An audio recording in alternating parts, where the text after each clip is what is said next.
छान वाटते. हा योग्य इथं बसून बघणं नाही आहे, मागं बसायला पाहिजे तर. पण छान मजा येते. आणि मी आत्ताच शेखरला सांगत होतो की संभाजी चांगलं काम करतो. त्याचं मी काही काम बघितलेले आहेत आणि त्याला भेटलेलो आहे पण. आणि इथं इथं पहिल्यांदा बघितलं, पण चांगली जोडी वाटते, मजा येते आणि रुबाबदार आहे. नक्की दिसतंय. आता ते ट्रेलरची तीच गंमत असते की तुम्हाला सगळं कळू नये की नेमकं कुठल्या दिशेला चाललंय. तर ते पण ट्रेलर मला वाटतं ते यशस्वीपणे करतोय की तुमची उत्सुकता चाळवली जाते, पण नेमकं काय कुठल्या दिशेला गोष्ट चालली आहे. आणि हिरो दारुडा वगैरे आहे म्हटलं जरा गंमत वाटली मला. तर अशा काही ट्रिगर करणाऱ्या गोष्टी ट्रेलरमध्ये आहेत.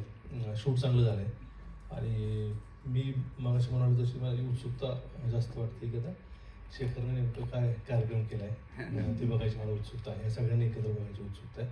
म्युझिक पण चांगलं वाटतं आणि तुम्हा सगळ्यांना माझ्या मनपूर्वक सदिच्छा. आणि आशा आहे की सगळ्यांना हा ट्रेलर तर आवडेलच आणि चित्रपटसुद्धा सुपरहिट व्हावा. माझ्या सगळ्या मित्रांचा सिनेमा आहे.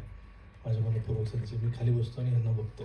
Thank you so much sir, thank you. या सदिच्छा खूप महत्त्वाच्या आहेत आमच्यासाठी. एकदा जोरदार टाळ्या नागराज सरांसाठी वाजवा.